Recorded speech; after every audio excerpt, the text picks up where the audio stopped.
Well, I appreciate your time today. We've got a lot to talk about faith and this new book that you have, this kid's book, The Won't Quit Kid. What was it that made you want to write a kid's book? I think it's probably coaching kids growing up. My son's 16 now. I started with him when he was 5. And it's a little crazy. It's a crazy world. And I think just teaching kids the correct way, maybe and listen, as I learned, right? Because I screwed it up as a dad, and I was looking around and I was like, man, I got to do this, this, and this. And then you start being like, no, I don't. Like, let's dial this in and let's realize what's really, really important to me and to my family. And so, I think it was that going along, and then just teaching the kids the right message. Like it's not about performance, and I don't love you because of performance. Like I want you to realize it's going to be hard, and it's going to be tough. And so I think these are the lessons in the book that were like the kid was so excited to play football, but then it was hard.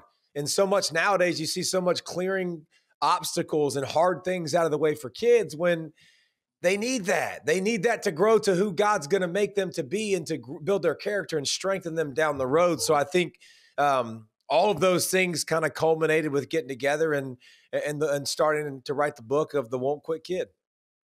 That's amazing. That's amazing. And, when you look at parenting is obviously not easy, right? Teaching kids the lessons you were just talking about is not easy. And, I have a 12-year-old and a 9-year-old, and every day it's some new thing, right? That you're trying to figure out and navigate. And one of the big things today that young people don't have, I mean, you mentioned a couple of them, but is faith. A lot of young people have not been introduced to faith. They don't know a lot about it and the values that come with the Christian faith in particular. For you, when you were growing up, and I want to talk more about the book, but what was your upbringing like? Did you have faith? I know you seem to come into it in football. So talk a little bit about some of that.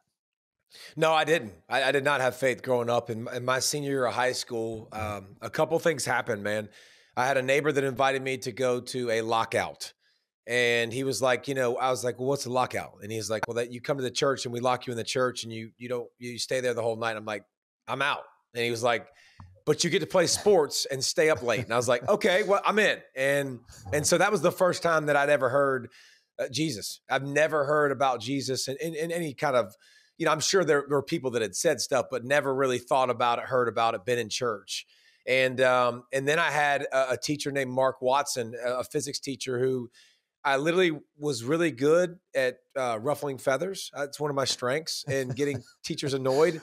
And this dude was so cool and so calm and so awesome that I couldn't bother him. And he had a Jesus sticker, and I called him a Jesus freak. And he listened to praise and worship music in between at a public school. And I think a large part of it was like, I want to mess with this dude a little bit. Like, he's driving me nuts that I can't drive him nuts. And so for outside reading, I chose to read the Bible.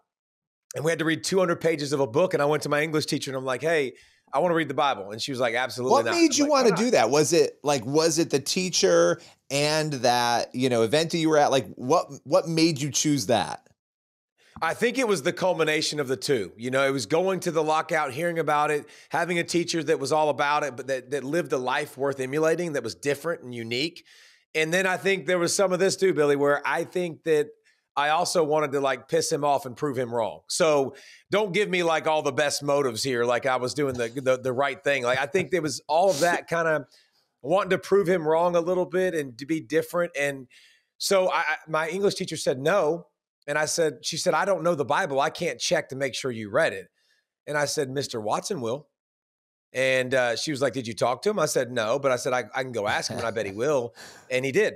And he was like, hey, man, let's go through the New Testament. Let's go through Matthew, Mark, Luke, and John. And I'm like, all right, let's do it. And he started to teach me about the backgrounds of the disciples. And then I started to see Jesus's life. And man, oh man, was my life forever rocked and changed. And I was just like, I want to know more. And I started reading more and more. And then I started going to church, and I just started to realize everybody in the world realized the significance of this event. And this, there's historical documentation of this dude for no reason, because there's not historical documentation of kings and back in the day that with this much detail.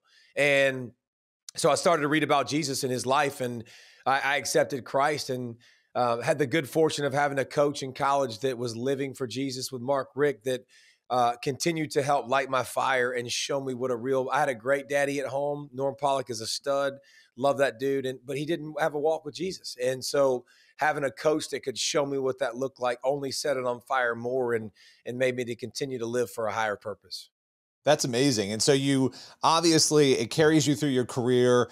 And like everybody else, you've had challenges, right? Like you faced, career ending injury to your neck. You've had things that are big and disappointing and tough. And how did you deal with that? Because when something like that happens, it's not just a personal thing, it's a public thing because of who you are and what you did. Yeah, I think that there's always the two options. You either run towards God or away from God. But I quickly realized that it's really, really awesome because I thought I was on this path and I was going to the NFL and I was going to Pro Bowls and this is the way I was going to go. And then quickly it's a detour and I break my neck, which is not fun. But it's amazing how quickly your shift in focus can do when something really serious happens and it gets put into perspective really, really quickly. And so I was just thankful, man. I'm one of those people that I always say, I don't cry because it's over. I'm going to smile because it happened. And I got to live out my dream. That was my dream since I was 6 years old, was to play in the NFL. And did it go the way I wanted to? Absolutely not. And I remember looking at my wife. I was like, I can't imagine what's next, babe, because this has been amazing. Like this has been really, really fun. And I just know that God's going to provide something else that gets us excited and that wherever he needs us to be. And I'm a way better husband today because of that moment. Like if I don't break my neck and God doesn't reveal these things to me that only can be, we will only be able to accept certain pieces of advice when it's hard and when it's a struggle. And because otherwise we don't really see the need as much for God. And the Bible says, be still and know that I am God.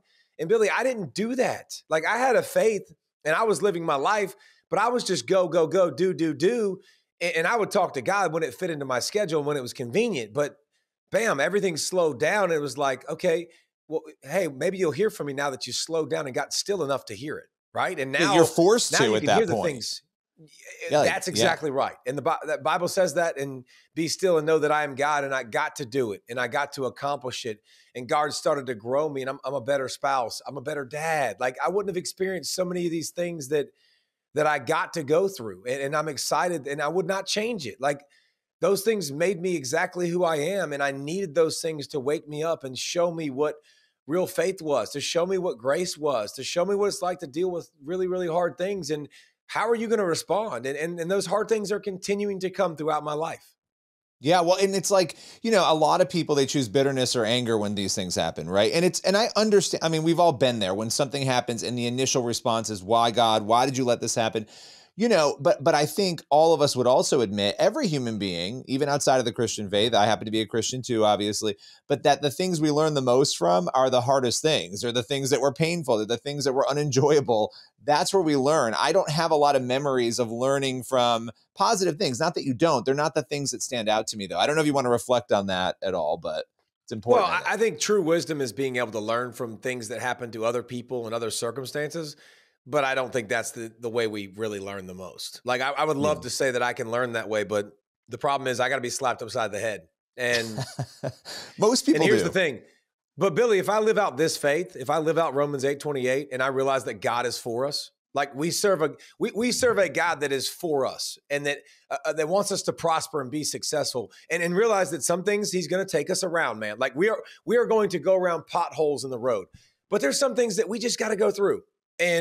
But if I'm looking for what God's trying to show me, I'll find it. If I'm looking for the negativity, I'll find it. And you'll find plenty of people that can jump in your negative Nelly ship, like that will go down with you. Like, so I think that it's a really important part of our faith and realizing that like your God is always for you in every circumstance. It might not look the way you want it to look. It might not feel the way you want it to feel, but in the end, it's for your greater good. And I think when we walk in that, we really find our purpose at a higher rate.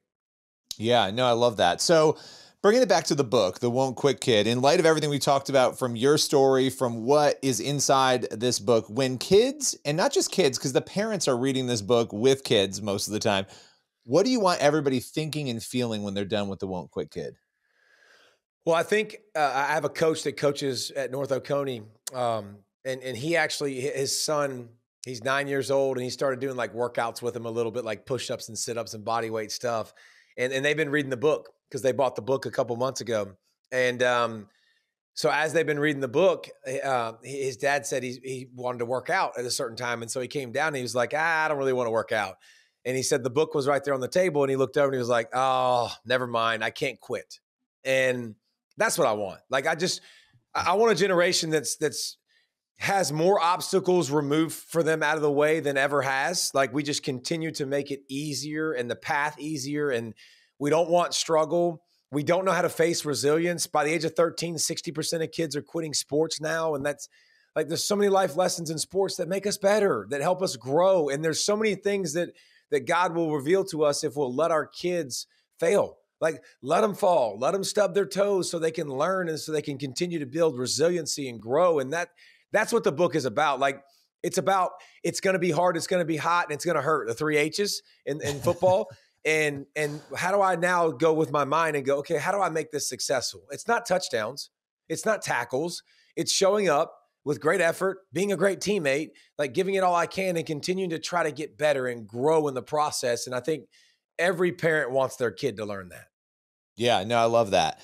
All right, I got a question for you just before we go. I think this is an important one about culture and what we're watching happen from the Asbury revival down the line. We're seeing all these moments of young people in particular who seem very interested in Christianity. But one area where we're really seeing this right now is football, and in particular college football. I mean, it's kind of wild to watch so many people, so many young people praising God in the midst of their sport. What do you think is driving that? What's your reaction to that? Well, I think the recent events in the country help.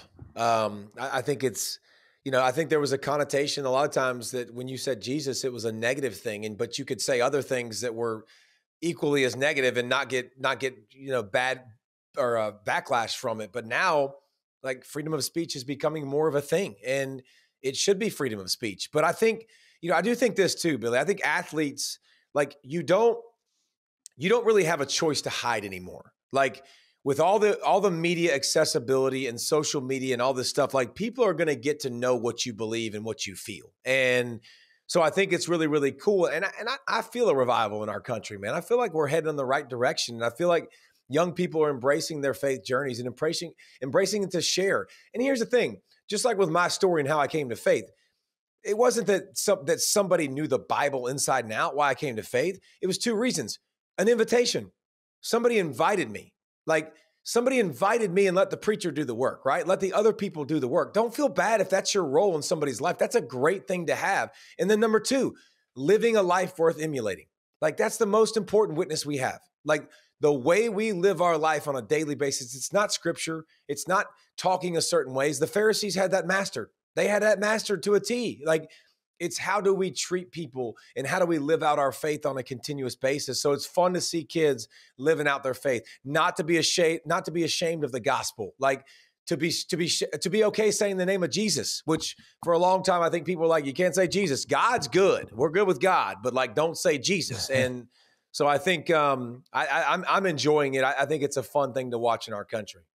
I love it. I love it. Well, I really appreciate you taking the time. Would love to have you back again soon. Lots of great perspective to share with us. And, the book, The Won't Quit Kid, people can go and grab that over at Brave Books. Appreciate your time today.